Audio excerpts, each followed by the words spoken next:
हो गया? हेलो, सुनो मेरी बात। 131 तक बात हो चुकी है, आज 132 की बात करनी है शायद, है ना? 132 NFRA। आज रिवीजन नहीं करेंगे क्योंकि नफरा बहुत बड़ा सेक्शन है, बस ऐसे ही काउंटिंग जल्दी जल्दी बुलेट पॉइंट्स में बता देता हूँ। मैंने आपको 128 में बताया बुक्स ऑफ अकाउंट मेंटेन करने हैं, अप्रूवल बेसिस पे होने चाहिए, ये होने चाहिए, वो होने चाहिए। ब्रांच अगर मेंटेन कर रही है तो आपको मेंटेन नहीं करने, 8 साल तक प्रिजर्व करने हैं।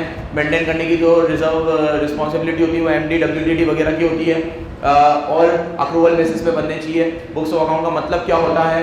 Accounts related to income and expense, accounts related to asset and liability, accounts related to cost, अगर कॉस्ट ऑडिट होती है तो ये सब बुक्स ऑफ अकाउंट में बताया मैंने, ठीक है। उसमें सबसे इंपॉर्टेंट बात इंस्पेक्शन वाली करी कि अगर डायरेक्टर इंस्पेक्शन करना चाहे तो कर सकता है, लेकिन अगर वो किसी और कंपनी का इंस्पेक्शन करना चाहता है, कोई और पर्सन या सब्सिडी का करना चाहता है, तो बोर्ड ऑफ डायरेक्टर से अप्रूवल लेना पड़ेगा। इसको साइड में हटा दो। फिर 129 में मैंने आपको बताया फाइनेंशियल स्टेटमेंट का मतलब क्या होता है, शेड्यूल 3 के हिसाब से बनाने पड़ेंगे। बैंकिंग कंपनी है, रेगुलर बैंकिंग कंपनी है, इंश्योरेंस कंपनी है, इलेक्ट्रिसिटी कंपनी है, ये सारी कंपनी है, तो इनको नहीं बनाना पड़ेगा, ठीक है। इनको अपने एक्ट के हिसाब से बनाना पड़ेगा। फाइनेंशियल ईयर का मतलब बताया, ये सारे फाइनेंशियल स्टेटमेंट आपको AGM में ले डाउन करने पड़ेंगे। मेन बात करी कंसोलिडेशन की। अगर आपकी एक या एक से ज़्यादा सब्सिडी है, एसोसिएट है, या ये आपकी एक या एक से ज़्यादा सब्सिडी कंपनी है, एसोसिएट कंपनी है, ठीक है, तो आप लोगों को उन सब के साथ एक कंसोलिडेटेड फाइनेंशियल स्टेटमेंट बनाना पड़ेगा, अपना सेपरेट फाइनेंशियल स्टेटमेंट भी बनाना पड़ेगा, और जो सब्सिडी कंपनी है उसको भी अपना सेपरेट फाइनेंशियल स्टेटमेंट बनाना पड़ेगा। कंसोलिडेटेड फाइनेंशियल स्टेटमेंट बनाने में आपको खुद के फाइनेंशियल स्टेटमेंट बनाने में जो प्रोविजन लगते हैं वही यहाँ पे अप्लाई हो जाएंगे, ठीक है। लेकिन कंसोलिडेटेड फाइनेंशियल स्टेटमेंट बनाने में आपको शेड्यूल 3 भी देखना पड़ेगा और आपको AS भी देखना पड़ेगा, रिलेवेंट AS। कंसोलिडेशन का रिलेवेंट AS है, उस AS के अकॉर्डिंग बनाना पड़ेगा। ये भी बात हम लोगों ने करी। फिर हम लोगों ने बात करी कि ये सारे फाइनेंशियल स्टेटमेंट वगैरह की बात हो गई। अब अगर कोई कंसोलिडेशन नहीं बनाना चाहता तो उसका कोई रूल है कि एक्सेप्शन है कि नहीं बनाना? हाँ, 3 केस में नहीं बनाना। अगर आपकी कंपनी है अनलिस्टेड कंपनी है तो नहीं बनाना। अगर आपके सारे मेंबर्स रिटर्न में ये दे दे और उसका प्रूफ भी आपके पास अवेलेबल है कि दे हैव नो ऑब्जेक्शन, अगर आप कंसोलिडेशन नहीं बनाओगे तो उन्हें कोई ऑब्जेक्शन नहीं है तो फिर नहीं बनाना। और अगर आपकी अल्टीमेट होल्डिंग बना रही है तो आपको नहीं बनाना। अल्टीमेट होल्डिंग का मतलब अगर आपको लगे ना कि आप लैंग्वेज में अच्छे से नहीं समझा पा रहे तो एग्जांपल देके समझा के आना। वही A वाला कि अगर A लिमिटेड B लिमिटेड की होल्डिंग है और A लिमिटेड की होल्डिंग C लिमिटेड है, तो अगर C limited consolidated financial statement बना रही है तो A लिमिटेड को नहीं बनाना, क्योंकि C लिमिटेड के डेटा में A का और B का दोनों का आ जाएगा। ये भी बात हो गई थी। फिर आप लोगों को बताया था सेंट्रल गवर्नमेंट रूल बना सकती है किसी को भी कंसोलिडेशन से एग्जाम करने के लिए। अभी तक कोई ऐसे रूल बनाए नहीं है। और फिर पेनल्टी की बात करी थी, हटा दो इसको। फिर मैंने आपको 130 में बताया कि अगर आपके फाइनेंशियल स्टेटमेंट फ्रॉडुलेंट तरीके से बनाए गए हैं, मिसमैनेज हुए हैं, तो इनकम टैक्स, सेबी या कोई भी रेगुलेटरी अथॉरिटी ट्रिब्यूनल को एप्लीकेशन देंगे कि भैया इनके अकाउंट्स फ्रॉडुलेंट बेसिस पे बनाए गए हैं और मिसमैनेज हुए हैं, इनको रिकास्ट करना चाहिए। तो ट्रिब्यूनल उनसे रिप्रेजेंटेशन मांगेगा एक और नोटिस देकर। पहले वो एप्लीकेशन देंगे, हम नोटिस देंगे, वर्ड भी अच्छे से चुनना। वो एप्लीकेशन देंगे कि रिकास्ट करवाओ और हम उन्हें नोटिस देंगे, क्या लेने के लिए? रिप्रेजेंटेशन। इफ एनी, ये भी लगा दिया करो पीछे, इफ एनी, अगर उन्हें देना हो तो। आप जैसे ही रिप्रेजेंटेशन दोगे, अगर हमें सही लगी तो वो रिप्रेजेंटेशन को भी कंसीडर करेंगे। उसके बाद हम नोटिस देंगे कंपनी को कि आप अपने सारे बुक्स को क्या करो, रिकास्ट करो। मैक्सिमम कितने साल के? पिछले 8 सालों के। 8 सालों से ज़्यादा नहीं, क्योंकि प्रिजर्व भी 8 साल तक ही किए थे। लेकिन अगर सेंट्रल गवर्नमेंट ने इन्वेस्टिगेशन ऑर्डर किया था तो 8 साल से ज़्यादा के भी अकाउंट्स आपसे रिकास्ट करवाए जा। इसके बाद मैंने 131 भी पढ़ा दिया आपको। ये 130 हो गया। 131 मैंडेट वॉलेंट्री। अगर आप अपनी मर्जी से अपने बुक्स ऑफ अकाउंट को रिकास्ट करना चाहो बिना किसी के एप्लीकेशन के तो कर सकते हो, लेकिन लास्ट 3 प्रीसीडिंग ईयर्स, पिछले 3 प्रीसीडिंग ईयर्स के आपके जो भी बुक्स ऑफ अकाउंट है, आप उनको अगर वो करना चाहो, ठीक है, तो आप 3 साल के, पिछले 3 साल के बुक्स ऑफ अकाउंट को रिकास्ट करना चाहो तो आप दोबारा से रिकास्ट मतलब दोबारा बना सकते हो, ठीक है। उसके लिए भी कोई परमिशन है? बिल्कुल है। किसकी? ट्रिब्यूनल की। ट्रिब्यूनल की या ROC की? ट्रिब्यूनल की। और फाइल ROC को करना है। और उसके बाद जो पुराने वाले आपने मेंबर्स को फाइल कर रखे हैं उनको ये नोटिस देना पड़ेगा कि हमने रिकास्ट किए हैं और ये नए वाले हैं, ठीक है। 1 साल में एक ही बार रिकास्ट हो सकता है। एक बार आपने किसी डेटा को एक बार रिकास्ट कर दिया तो उसे हम दोबारा रिकास्ट नहीं कर सकते। ये दोनों बात अलग अलग है जो मैंने बोली। 1 साल में एक ही बार रिकास्ट होगा और जिस डेटा का बुक्स ऑफ अकाउंट एक बार पहले रिकास्ट हो गया वो दोबारा रिकास्ट नहीं होगा, ये भी याद रखना। और बार बार थोड़ी नाटक करते रहोगे। कल मैंने इनकम टैक्स की पूरी स्टोरी सुनाई थी तुम्हें कि वो लोग तो बोलते हैं इनकम टैक्स के रिटर्न को जितनी बार रिवाइज करना हो करो, हम ऐसे थोड़ी करेंगे।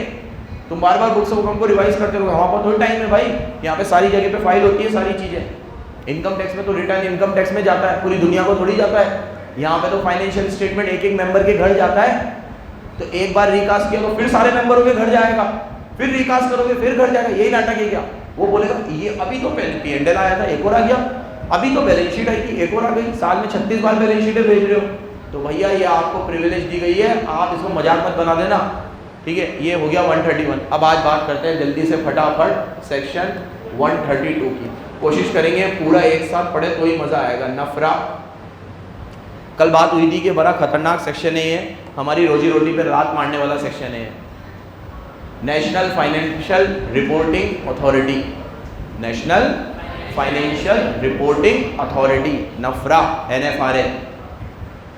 भाई साहब कुछ साल पहले शायद 17-18 में सेंट्रल गवर्नमेंट ये प्रपोजल लेकर आई थी कि हम एक ऐसी कॉन्स्टिट्यूशन का गठन करेंगे जो आपकी कंपनीज पे नज़र रखेगी कि कंपनीज अकाउंटिंग को फॉलो करती है नहीं करती, अकाउंट्स का ही चैप्टर है ये, ऑडिटिंग स्टैंडर्ड्स को फॉलो करते हैं नहीं करते हैं, ठीक है।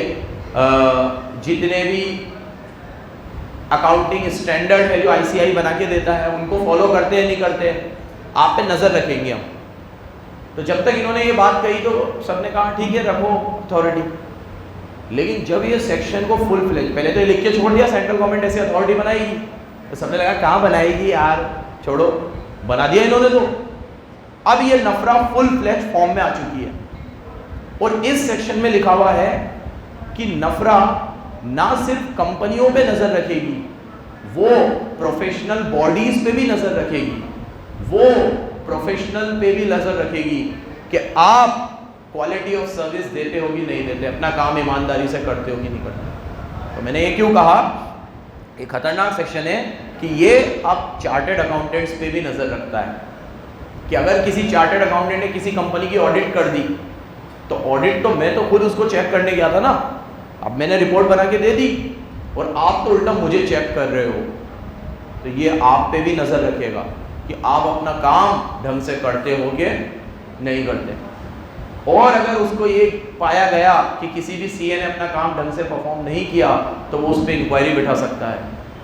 और एक बार नफरा इंक्वायरी बिठाएगा तो अगर ICAI ने भी आप पे इंक्वायरी बिठा रखी है तो सब स्थगित हो जाएगी, फिर नफरा की ही चलेगी सिर्फ। अब जैसे मैंने अपना काम क्वालिटी ऑफ सर्विस से नहीं किया तो ये पावर ICAI के पास है, मेरी डिग्री ले ले, सस्पेंड कर दे, पेनल्टी लगा दे, फाइन लगा दे, because I am govern by CA act. मेरे पे CA एक्ट लग रहा है, CA हूँ तो CA एक्ट लग रहा है, आप CA कर रहे हो तो आप पे भी लग रहा है कुछ सेक्शंस स्टूडेंट वाले, तो हमारे लिए एक एक्ट है वो हम पे नज़र रख रहा है। लेकिन अगर मान लो मैंने क्वालिटी ऑफ सर्विस नहीं की, कुछ गलत हुआ, कुछ भी हुआ और CA इंस्टीट्यूट ने मेरे पे वो लगा दी, पेनल्टी लगा दी, फाइन लगा दी, इन्वेस्टिगेशन चालू कर दी और ये बात नफरा को भी पता चला और नफरा ने भी इन्वेस्टिगेशन चालू कर दी, तो पुरानी वाली सारी इन्वेस्टिगेशन स्थगित हो जाएगी, रुक जाएगी, खत्म हो जाएगी और सिर्फ नफरा की चलती रहेगी और जो नफरा ऑर्डर पास करेगा वो फाइनल माना जाएगा। सबने बहुत आपत्ति जताई तो बोला अपील कर देना। इस सेक्शन में बोला गया है कि नफरा के ऑर्डर के खिलाफ कोई अपील करना चाहे तो आगे ट्रिब्यूनल में अपील कर सकता है, CA या वो कंपनी जिस पे नफरा एप्लीकेबल है। एट प्रेजेंट नफरा किन किन कंपनियों पे एप्लीकेबल है? सबसे पहले तो ऐसी कंपनी जिसके सब दीवाने हैं, लिस्टेड कंपनी। जब भी कोई बात आती है कि इस पे लगेगा नहीं लगेगा तो लिस्टेड तो आ ही जाती है, ठीक है। तो लिस्टेड कंपनी एक ऐसी लैला है जिसके बहुत सारे मजनू हैं। कहीं पे भी कुछ भूल जाओ कि ये सेक्शन किन कंपनियों पे लगता होगा तो एक लिस्टेड पे तो लगता ही होगा, ठीक है। इनकी तो पिक्चर बनानी है तो लिस्टेड कंपनी पे तो लगेगा ही लगेगा। अनलिस्टेड कंपनी में उन कंपनियों पे लगेगा जिनका पेड अप कैपिटल 500 करोड़ से ज़्यादा है या टर्नओवर 1000 करोड़ से ज़्यादा है। पेड अप कैपिटल 500 करोड़ से ज़्यादा है या टर्नओवर 1000 करोड़ से ज़्यादा, उन पे नफरा लगेगा अनलिस्टेड में। Third, banking company, insurance company, सब पे नफरा लगेगा। और फोर्थ, उन कंपनियों पे नफरा लगेगा जो इनकॉर्पोरेट तो इंडिया के बाहर हुई है लेकिन उसकी सब्सिडरी इंडिया में भी है, और वो सब्सिडरी उसकी होल्डिंग कंपनी, मतलब उसकी बाहर की जो मेन कंपनी है, उसके एग्रीगेट इनकम का 20% इनकम इंडिया से अर्न करती है। सुना क्या बोला मैंने? मतलब अगर वो पूरे वर्ल्ड में, मैकडोनल्ड है, पूरे वर्ल्ड में 1000 करोड़ कमाती है, मसलन बहुत ज़्यादा कमाती है, 1000 करोड़ कमाती है, तो उसमें से 250 करोड़ इंडिया से कमाती है, तो इंडिया में भी उसकी एक सब्सिडरी है। तो 1000 करोड़ का 20% 200 करोड़ होता है, और वो इंडिया से 250 करोड़ कमा रही है, तो उसकी एक सब्सिडरी इंडिया में है, लेकिन इनकॉर्पोरेट इंडिया के बाहर हुई है। मैकडोनल्ड अमेरिका की कंपनी है, बट उस पर भी नफरा लग जाएगा, क्योंकि उसका इंडिया में ऑपरेशंस लार्ज स्केल का माना जाएगा। अब ऐसी बहुत सारी कंपनी है जो इंडिया के बाहर इनकॉर्पोरेट हुई है और उसकी सब्सिडरी इंडिया में है, ब्रांचेस है, सब पे नहीं लगेगा नफरा, लेकिन ये 20% का क्राइटेरिया कोई फुलफिल कर रहा है तो उस पर भी नफरा। तो 4 लोगों पे नफरा लग गया। एक तो लिस्टेड पे लग गया, अनलिस्टेड में जिनका पेड अप कैपिटल 500 और टर्नओवर 1000 से ज़्यादा उस पर लग गया। तीसरा बैंकिंग, इंश्योरेंस वगैरह जिनके 2 बाप होते हैं, और एक सब्सिडरी कंपनी। सब्सिडरी कंपनी जिनकी इनकॉर्पोरेट इंडिया के बाहर हुई है, लेकिन वो 20% का क्राइटेरिया फुलफिल कर रहा है, ठीक है। इन सब पे नफरा लगेगा, चार्टेड अकाउंटेंट्स पे नफरा लगेगा, और तो इंतहा देखो प्रोफेशनल बॉडीज पे भी नफरा लगेगा, ICAI पे भी नजर रखेगा। ये औकात देखो इसकी, ICAI पे भी नजर रखेगा। तो ये तो पापा की भी पापा है, ग्रैंड पापा है, ठीक है। तो हम तो कहते हैं ICAI वाले माई बाप, तो ये तो माई बाप के भी माई बाप, ये उन पे भी नजर रखेंगे। बहुत विवाद हुआ था ये जब सेक्शन आया था, बहुत विवाद, ठीक है, और अभी भी हो ही रहा है विवाद, थमा नहीं है। इंस्टीट्यूट के बाद मानने को ही तैयार नहीं है, तुम्हारी औकात कैसे, ठीक है। अब मैंने इतनी मेहनत करके मेरे नाम के आगे 2 अल्फ़ाबेट कमाए हैं, ठीक है। इंस्टीट्यूट बोले मुझे तो सुनूंगा मैं, I am a member of ICAI। ये कोई नफरा वफरा, सेंट्रल गवर्नमेंट एजेंसियां छोड़ दी तुमने हमारे पीछे, ठीक है। ये तो सेंट्रल गवर्नमेंट के द्वारा बनाई गई एजेंसी है। फिर सेंट्रल गवर्नमेंट ने कहा इसमें मेंबर कौन रखेंगे, इसमें वो मेंबर्स, मैं पूरे सेक्शन को ओवरव्यू दे रहा हूँ तुम्हें, फिर ये लाइन से पढ़ लेंगे। मेंबर कौन रखेंगे? बोला ऐसे मेंबर रखेंगे जिनका ऑडिटिंग में, अकाउंट्स में, लॉ में कम से कम 15 साल का एक्सपीरियंस हो। ऐसे किसी को भी नहीं, 15 है 25 है वो भी देख लेंगे, एक एक्सपीरियंस बंदा होगा अकाउंटिंग फील्ड का, उसको रखेंगे। लेकिन इन्होंने ये शर्त भी पूरी नहीं करी, इसमें भी इन्होंने नेता मंत्री संतरी को घुसेड़ दिया है अपने लाग वाले लोगों को, जिनको अकाउंटिंग का इतना नॉलेज भी नहीं है। टोटल इस कमेटी के अंदर मैक्स टू मैक्स 15 जने होंगे, जिसमें एक चेयरपर्सन होगा, पार्ट टाइम मेंबर्स भी होंगे, फुल टाइम मेंबर्स भी होंगे। इसका हेडक्वार्टर अभी न्यू दिल्ली में है, और एक खुद का एक ऑफिस है नफरा करके। नजर रखने के साथ साथ इसका एक काम और है, ये अकाउंटिंग स्टैंडर्ड्स और ऑडिटिंग स्टैंडर्ड्स में ICAI को हेल्प करेगा, ये लोग हेल्प करेंगे। ये अभी नफरा हो जाए उसके बाद लाना, थकने तो दे। ये ICAI को अकाउंटिंग स्टैंडर्ड्स में और ऑडिटिंग स्टैंडर्ड में हेल्प करेगा कि कौन से AS लाने चाहिए, कैसे लाने चाहिए, ये नफरा बताएगा। तो ICAI की जब भी कोई AS से रिगार्डिंग मीटिंग होगी तो उसमें नफरा के मेंबर्स को भी उन्हें बुलाना पड़ेगा, और वो इनको अपने वैल्यूएबल इनपुट्स देगा। क्या देगा? वैल्यूएबल इनपुट्स एंड सजेशंस आते होंगे तो, ठीक है। तो ये सब लोग हैं। जो प्रॉब्लम क्या है याद है कि हम एक बहुत टफ फेज से गुजरकर यहाँ तक पहुँचे और बने। हमने 3 लेवल पास किए CA में, और आर्टिकलशिप करी, वो भी एक अपने आप में लेवल है, और फिर हम बने। अब जो हम पे नज़र रखेंगे वो उस लेवल को पास करके गुजरे हो या कोई एग्जामिनेशन देकर गुजरे हो, ये ज़रूरी नहीं है।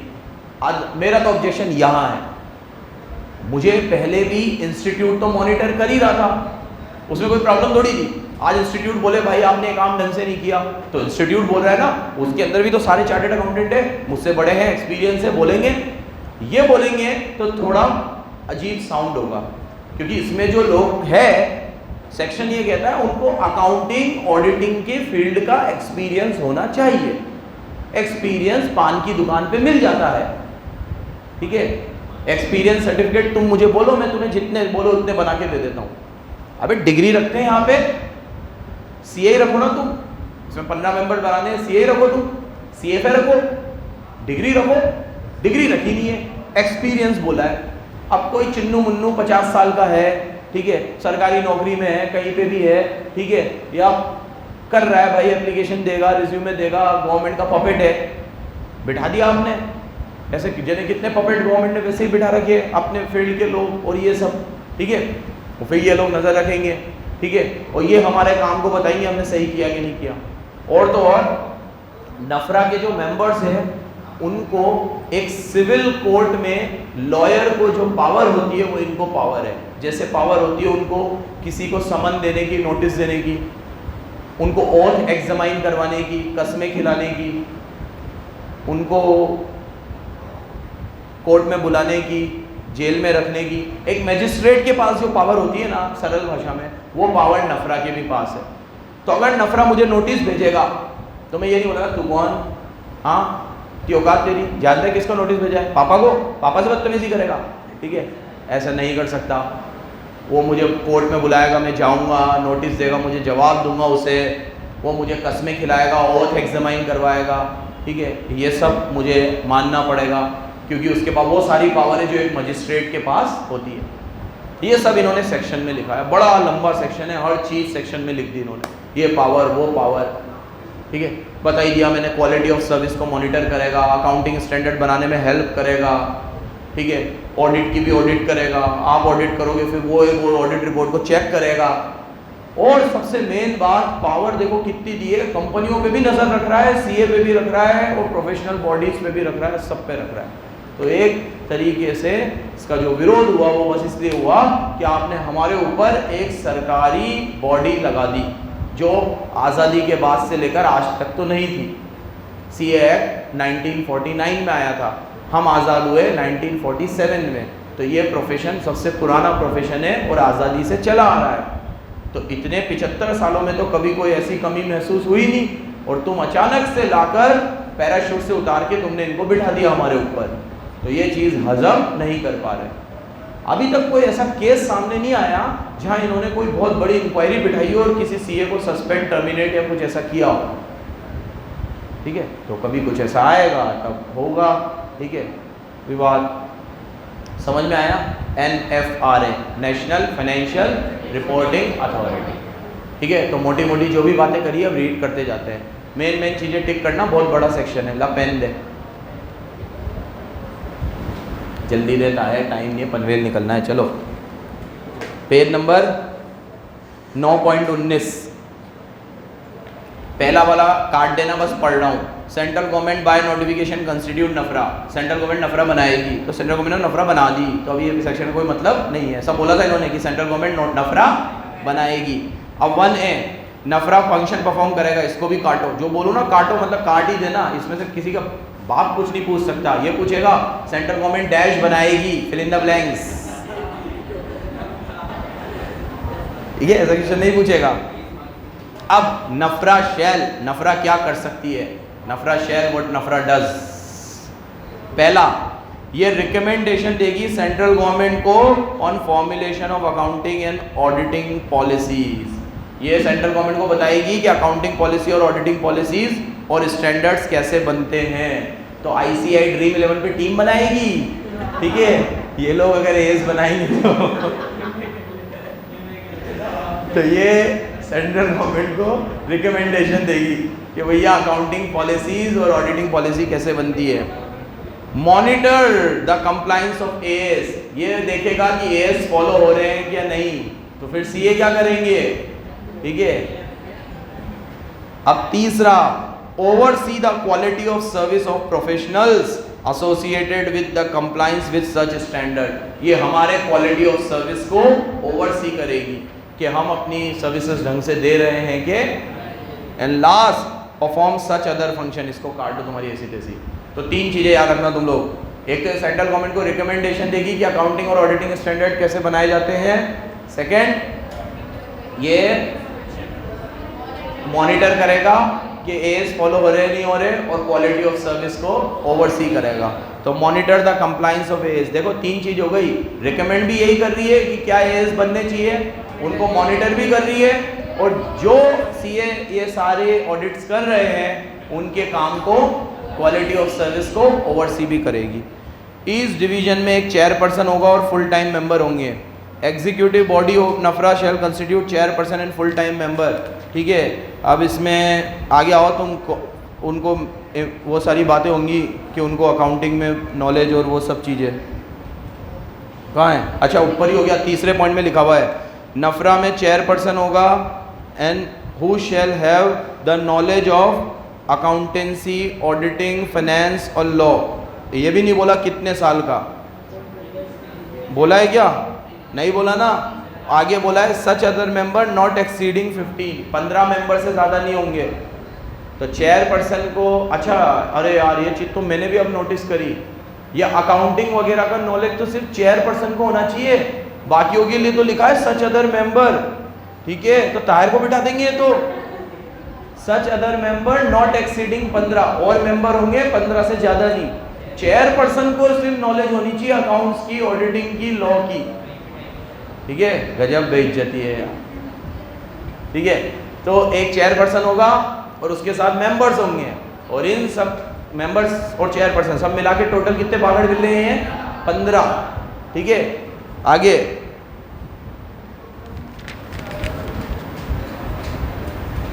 प्रोवाइडेड टर्म्स एंड, ये काटो, टर्म्स एंड कंडीशन जो है वो एज में भी प्रिस्क्राइब्ड होगी सेंट्रल गवर्नमेंट, हाँ ये टिक करो। Members and chairperson shall make declaration no conflict of interest in respect of his appointment. और एक और अंडरलाइन करो, chairperson and member who are in full time employment with NAFRA shall not be associated with any audit firm during course of their appointment and 2 years after ceasing to hold such appointment। मतलब जब आप नफरा से जुड़ जाओगे तो आपको वो ऑडिट फर्म जहाँ से आप एसोसिएट थे वो छोड़नी पड़ेगी, और नफरा से हटने के बाद भी अगले 2 साल तक आप किसी ऑडिट फर्म को join, in order to avoid conflict of interest. क्या अवॉइड करने के लिए? लॉजिक तुम समझ ही गए होंगे, ठीक है, कि या तो मैं इनसाइडर हो सकता हूँ या आउटसाइडर हो सकता हूँ। अगर मैं इनसाइडर बन गया हूँ, मैं सरकारी आदमी बन गया हूँ, तो अब मैं बाहर की दुनिया से मुझे अपने रिश्ते नाते खत्म करने पड़ेंगे, क्योंकि ये तो हम पे नज़र रखने के लिए आया है, ठीक है। तो ये ऑडिटिंग फर्म का मेंबर कैसे हो सकता है? यहाँ तो कटाकटी है, कॉन्फ्लिक्ट ऑफ इंटरेस्ट। अब देखो, पहला, नफरा के पास और क्या पावर है? पावर टू इन्वेस्टिगेट, वो पावर है इन्वेस्टिगेट करने की। सच क्लास ऑफ बॉडी कॉर्पोरेट, ये बाद में बताएगा सच क्लास ऑफ बॉडी कॉर्पोरेट कौन है। सीओ मोटो अपनी मर्जी से, पहली बार आएगा ये वर्ड, हाँ, फिर सीओ मोटो मतलब अपनी मर्जी से, डिस्क्रिशनरी पावर, या कोई एप्लीकेशन दे, रेफरेंस दे सेंट्रल गवर्नमेंट, तब किसको करेगा investigate? Such class of body corporate and member और firm of chartered accountants, CA firm को और सीए के मेंबर्स को, दो को करेगा ये, बॉडी कॉर्पोरेट्स और सीए फर्म और सीए के मेंबर्स। इन्वेस्टिगेट दो को करेगा, आईसीआई को इन्वेस्टिगेट थोड़ी करेगा, लेकिन आईसीआई को रिकमेंड कर सकता है, उनको मॉनिटर कर सकता है, एएस बनाने में एक तरीके से हस्तक्षेप या इंटरफेरेंस दे सकता है। इन्वेस्टिगेट तो वो पूरी बॉडी है, और पहली बात इन्वेस्टिगेट करके करेगा क्या? आईसीआई कर क्या रहा है जो इन्वेस्टिगेट करेगा? एग्जाम कंडक्ट करवा रहा है, डिग्री दे रहा है। आईसीआई के जो मेंबर्स होते हैं वो तो वैसे भी किसी फॉर्म में ऑडिट थोड़ी करते, वो लोग इंडिपेंडेंट बॉडी है। वो तो इलेक्शंस होते हैं, जो लोग आते हैं उनको पूरी दुनिया छोड़नी पड़ती है बाहर की, ठीक है। फिर बन गए वो, हो गई पूरी आईसीआई। मेन ब्रांच की बात नहीं कर रहा हूँ मैं, मेन हेड ऑफिस की बात कर रहा हूँ, ठीक है। जैसे एक मैंने कहीं पे सुना था कि आईसीआई में जो प्रेसिडेंट होते हैं ये होते हैं, तो मैं कहा यार इनका तो कितना काम बढ़ता होगा, ये होना वो, तो इनका तो सिर्फ पीआर बनता है, काम तो इतना कम हो जाता है इनका, बहुत सारे काम तो ये कर ही नहीं पाते। आज मैं दुनिया कोई भी ऑडिट करूँ, कुछ भी करूँ, लेकिन जो आईसीआई प्रेसिडेंट है उनको लिमिटेशंस है सीए रेगुलेशन में, ये नहीं कर सकते, वो नहीं कर सकते, ये नहीं कर सकते, क्योंकि उनको तो वो अथॉरिटी मिल गई ना, आप तो एक तरीके से प्रेसिडेंट ही बन गए, ठीक है। तो आप बाकी सारी चीज़ें करोगे, इलेक्शंस करवाएंगे, ब्रांच खोलेंगे, एग्ज़ाम का देखना, सारी चीज़ें देखना, पीआर अच्छा हो जाता है, सबके साथ उठना बैठना, ये वो, ठीक है।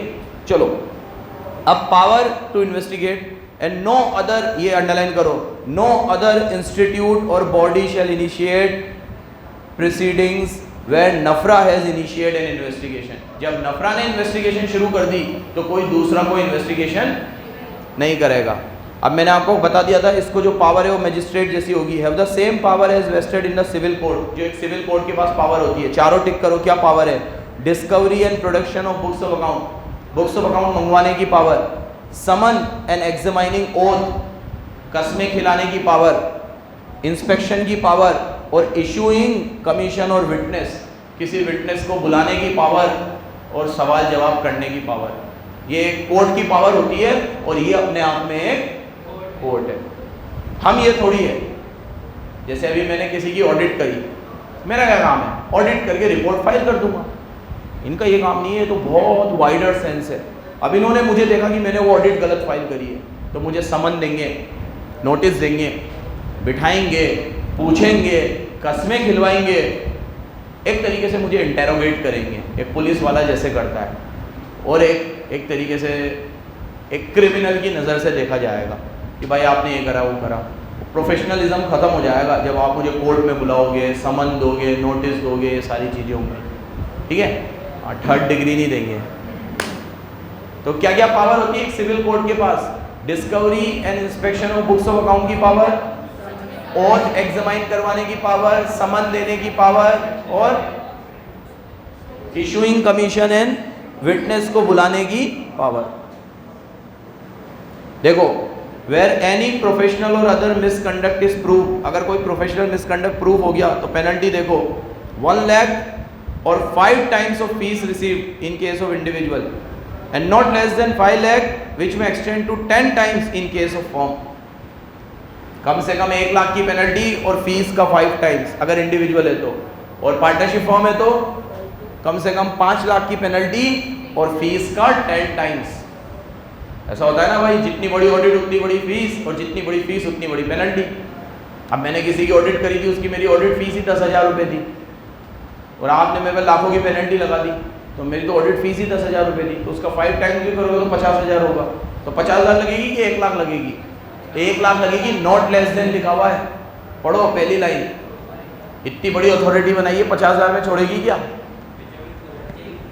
हाँ, whichever is higher picture, whichever is higher. मैं बहुत कम जगह पे बोलता आया हूं तुम लोगों को कि पेनल्टी लर्न करना, अब उसमें से इस पे भी टिक करो एक।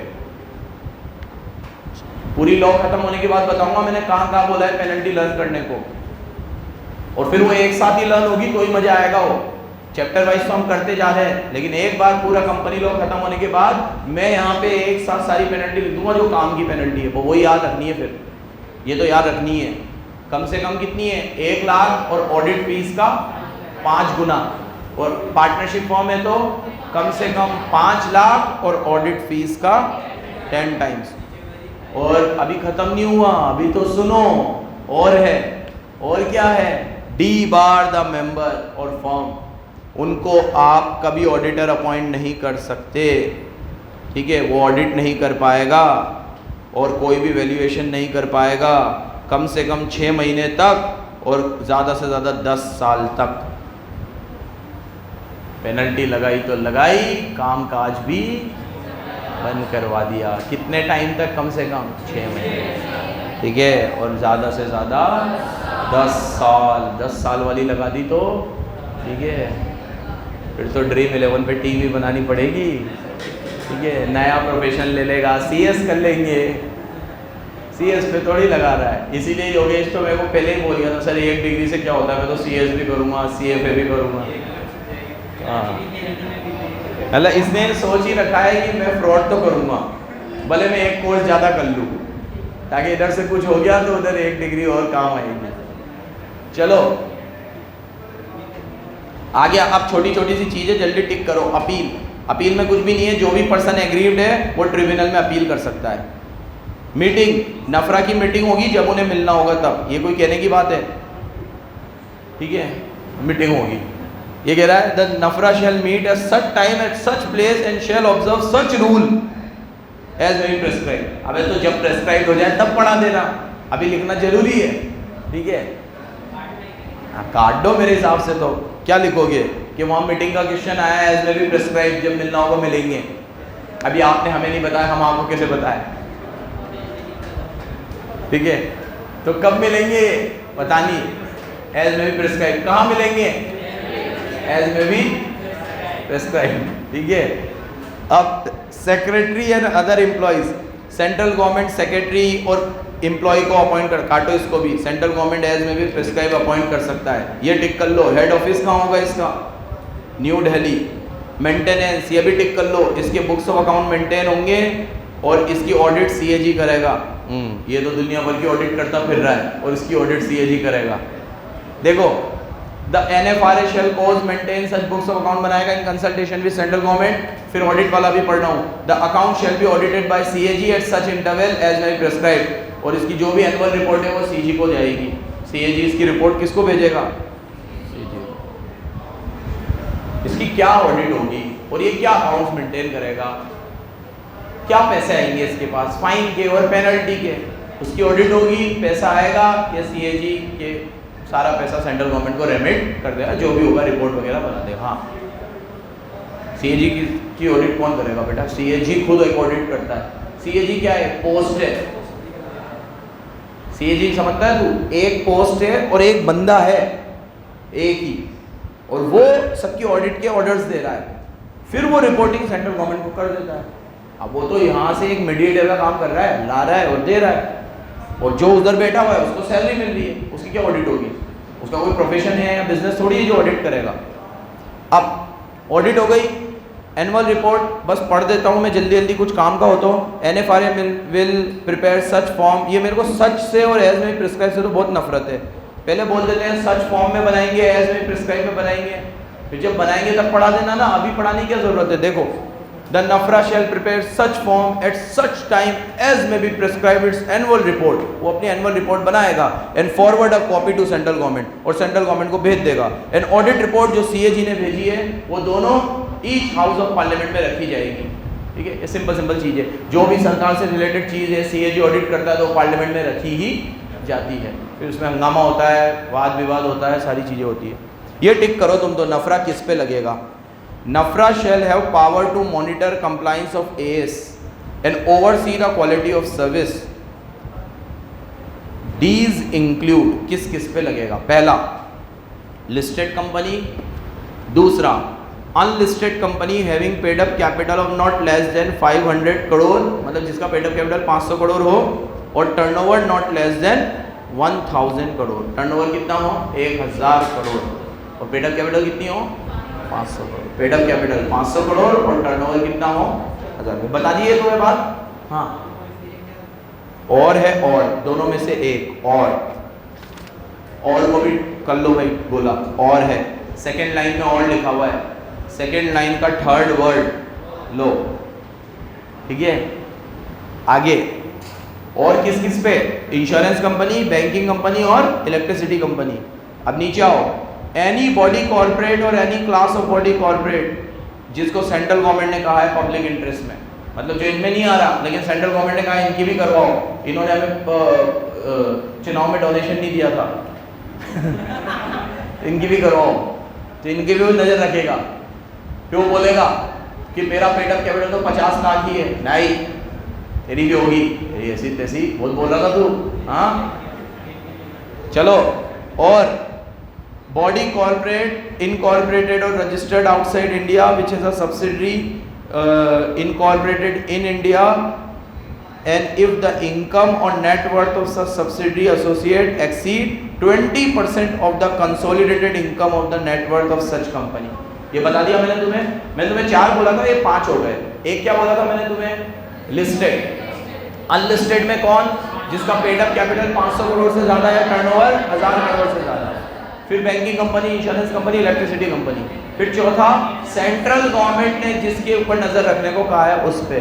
और पांचवा, if a body corporate incorporated outside India but have a subsidiary और associate in India, if consolidate, if their income और net worth from India is 20% और more of the consolidated net worth और income of that company situated outside India.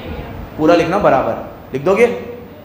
हाँ शिवता, ये हो गए भाई 5।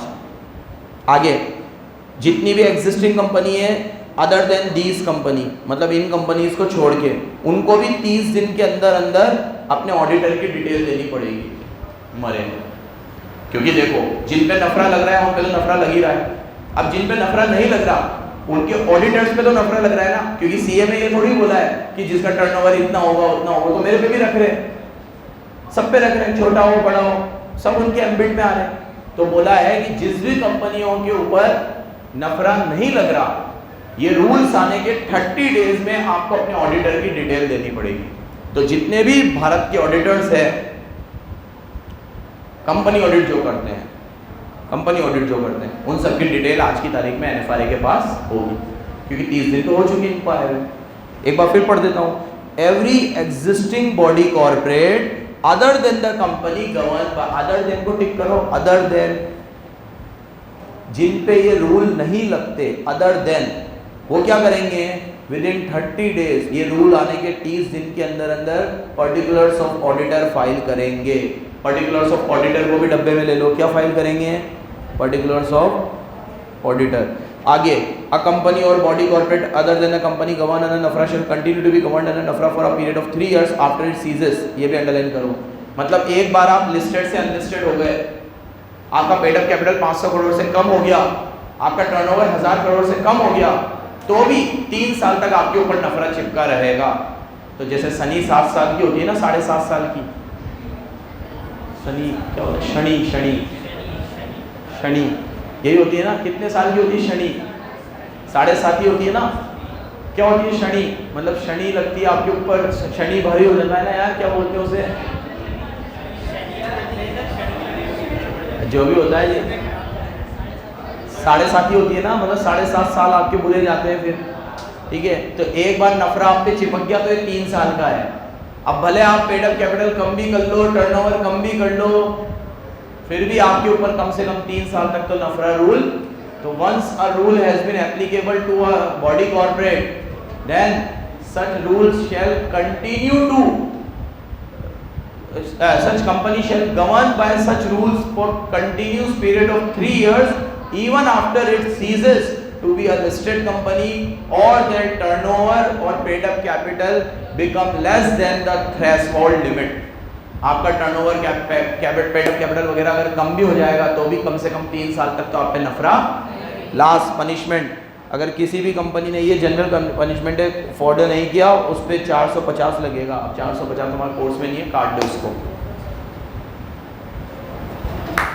हो गया है 132। कितने पेज थे इसमें, 1 2 3 4 और 5 पेज का नफरा था। कितने पेज का, 5 पेज का। याद रहेगा, मोटे मोटे प्रोविजन थे वो तो याद रहेंगे तुम्हें, ठीक है। चलो धन्यवाद, मन करते भाई।